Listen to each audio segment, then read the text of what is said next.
So what we have today is the annual State of the Climate report from the Met Office, warning some of the effects of global warming and now being felt more widely than ever before. Now, our climate editor, Justin Rowlatt, is joining us now in the gorgeous setting of Sutherland. But despite the... I mean, it is beautiful there, Justin, but we're seeing these places in different ways now and untraditional or untypical type weathers.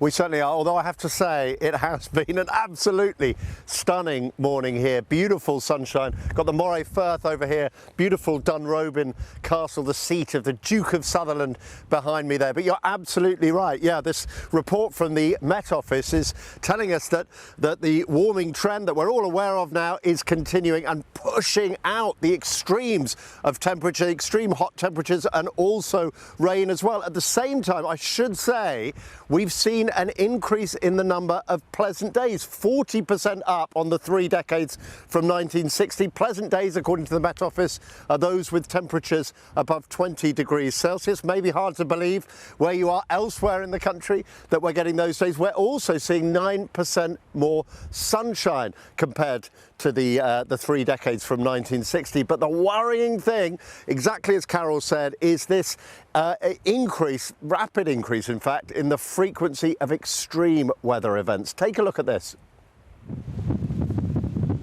The single most dramatic weather event of 2023 was Storm Barbette. It barreled in October, bringing a deluge that soaked much of the country and is an example of the uptick in the rainiest of weather the Met Office has identified. These maps show how the frequency of really wet days has increased since the 1960s. Look at this. In the last 10 years, we've seen 20% more days with the heaviest rainfall in an average year. But it is the increase in really hot weather that stands out from the data.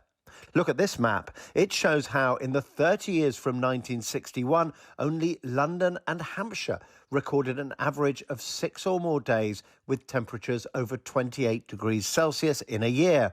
The Met Office describes these as hot days. Spin forward to the last 10 years and virtually the whole of England and Wales now gets that many hot days every year, while the southeast now experiences an average of over 12 days above 28 Celsius every year. And there is much more evidence of this warming trend. The new report confirms 2023 was the second warmest year on record for the UK. It had the hottest June ever recorded in the country and the joint warmest September. The statistics from the observations in this report really speak for themselves, that our climate is not just going to change in the future, it is already changing right now. It is the increasingly frequent weather extremes that have the biggest impact on all of us. Our increasingly hot weather stretches our healthcare systems as vulnerable people fall ill. It damages our infrastructure and it disrupts our daily lives. And what's really striking is, as you heard in my report, the increase in the number of record-breaking temperatures that we've experienced, hot temperatures. So the Met Office says this has rapidly accelerated. So we're seeing many more record-breaking hot temperatures now than we did before. And what's really interesting is we're seeing virtually no new records for cool temperatures. So again, that pattern of extreme temperatures increasing. And that, as Carol said earlier, so worrying for ecosystems. I mean, look around me. The beautiful ecosystem that we see around me here has evolved to live in a certain climate and finds it very difficult to handle both the extreme hot temperatures and the extremely wet temperatures. Worrying report from the Met Office today. Justin, for the moment, thank you very much.